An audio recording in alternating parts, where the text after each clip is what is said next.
In this podcast, we are going to analyze the novel The Sacred Freedom, which was designed to explain, in other words, the Six-Day War. So we are going to read part of it and explain some sentences to be more clear. So the first part, we have, in fact, 5 parts. So each one of them represents a finger. The whole novel represents the hand. So the concept and the symbol is what about the hand of God?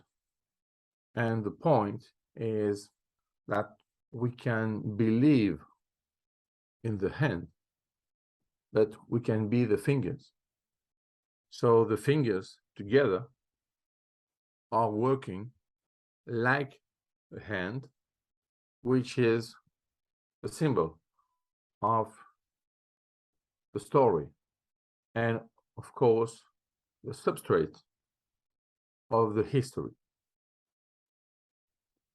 The first attack was a subterfuge, but not a stratagem, because the substrate was fake.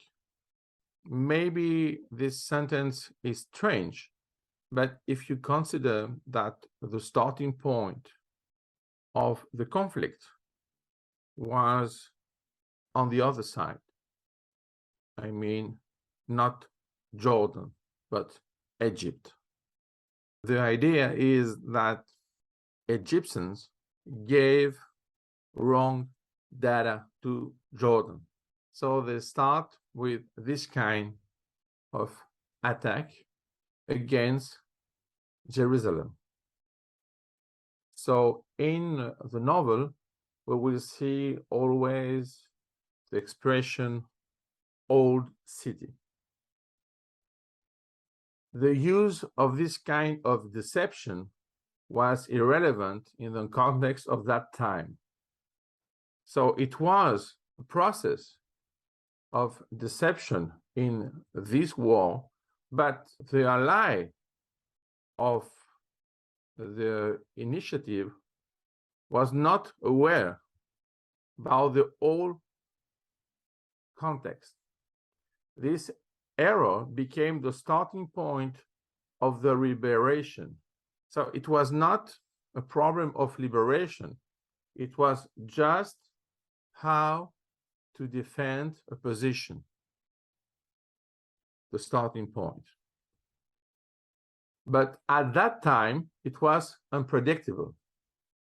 So in fact, no one could predict the end of the war after 6 days, and of course, the result. At the beginning, it was just an ineffective attempt to create a new front on the other side with the use of another state, which was considered as a puppet. That's the point. It was not exactly an ally. It was like a puppet in a kind of proxy war on the other side. So East, West, Jerusalem. But the confusion made mistakes. So the initial confusion created a framework of many little mistakes, and together they create an error. There were no decisive elements. This point is at the level of tactics and, of course, logistics. This point conducted to a counterattack, and this one to an opening for the next step, which was, at that moment, totally unbelievable. So the opening is like in chess. We have a new chessboard. the enemy made the first move, you have to answer. And when you answer to that, you can't believe that your defense will have this result, but you have to do it. So they did it. The faith came after, when the occasion was transformed by serendipity. The point is, you remember that serendipity is when you find something that you don't search. So nobody wanted at that time to get this result. Even with victory, I mean, it was just another front. It was just a little proxy war in a small war, few days.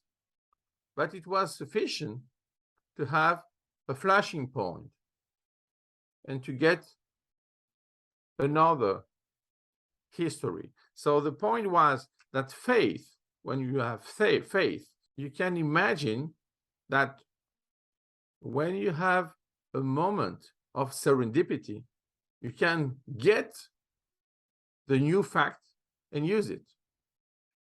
The chessboard was ready, and it was necessary to answer the first move. Even if this one wasn't really prepared, it created the path, and the light did the rest. So imagine that you have the black, the starting point was made by the white, and after that, after your defense, you see that something is possible. But you see that because you have faith.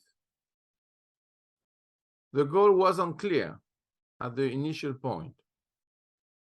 It was only a self-defense, a reaction, but after it became a target to get to the sacred freedom. So the freedom is the point. It's not a matter of peace at that moment. The problem is freedom, just freedom. So with this first move, we have the creation of the path. And at the end of this path, we have the sacred freedom.